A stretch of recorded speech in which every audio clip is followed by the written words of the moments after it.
د اسمان پر لمن باندې چاران ستوري ګنډلې دا د کوم عاشق لپاره کوم عاشق تر پیلې د اسمان پر لمن باندې چاران ستوري ګنډلې. نو دا دونه د برکت میاشت حتی یو بل عبادت چې د دې سره ظاهرا سړی چې وایي هېڅ تړاو هم نه لري دغه ثواب ډېر پکښې لوړېږي. هغه څه شي دی؟ عمره. رسول الله صلی الله علیه وسلم د حجة الوداع په کال باندې چې کله د پیغمبر علیه السلام دا وروستی حج او د هغه د ژوند اخرنی کال دی چې د حج اعلان وکړي نو د ډېرو صحابو سره یو ځای حج ته روان سولو. د هر چا زړه غوښته چې ورسره ولاړ شي. یوه ښځه ده په مدینه منوره کې ام سنان انصاریه رضی الله عنها نومیږي. دې خپل خاوند ته وویله چې پیغمبر علیه السلام حج ته ځي نو که تمام بوځي ډېره به ښه هغه ټول دونه وس و توان نسته ولولې هغه پلرنی وشنلی ولاړ و هغه ټول هغه ما وختي وقف کړي د خدای په لار کې مې درولی دي نو ته خو زما کوروالی زه د هغه څه استفاده بیا نه کوم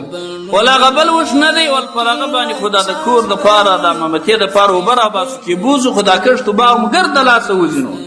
نو په ضرورت کې مصروف دی ول هغه بل وشو ول پر هغه باندې خو زه ستا زوی ځو حج ته خلاصه دې ته شی پاته نه سو دونه شی بل نه و چې دا ورباندې بوځي هغو صحابه و درواغې نه ویل د هغسې حالت و.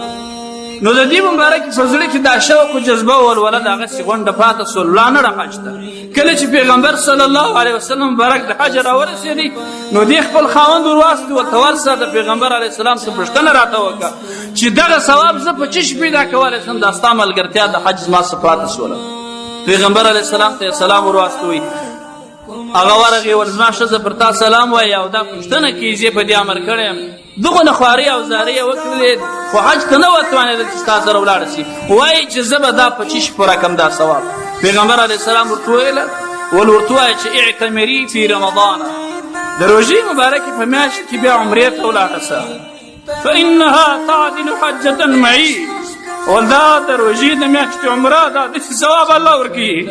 لکه څوک چې زما سره حج ته تللي. الله پاک دې زموږ تاسې نصیب وګرځي هر کال یو کال نه هر کال. د الله دربار خو پراخه دی د الله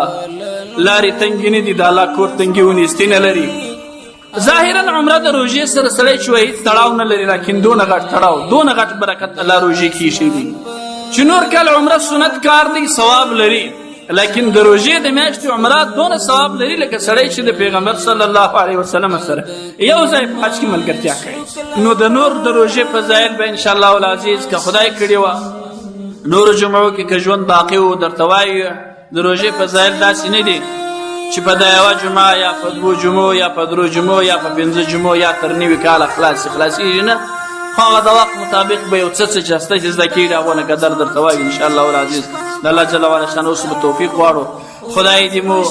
هغه لار په نصیب کړي چې دی او د رسول صلی الله علیه وسلم راڅخه خوشحاله وي. الله پاک په دې خبرو باندې عمل کولو توفیق را نصیب وګرځوي. واخر دعوانا الحمدلله.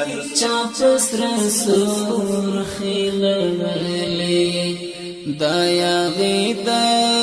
افق کرښې چا په سره سرخې لړلې د اسمان پر لمن باندې چاران ستوري ګنډلې دا د کوم عاشق لپاره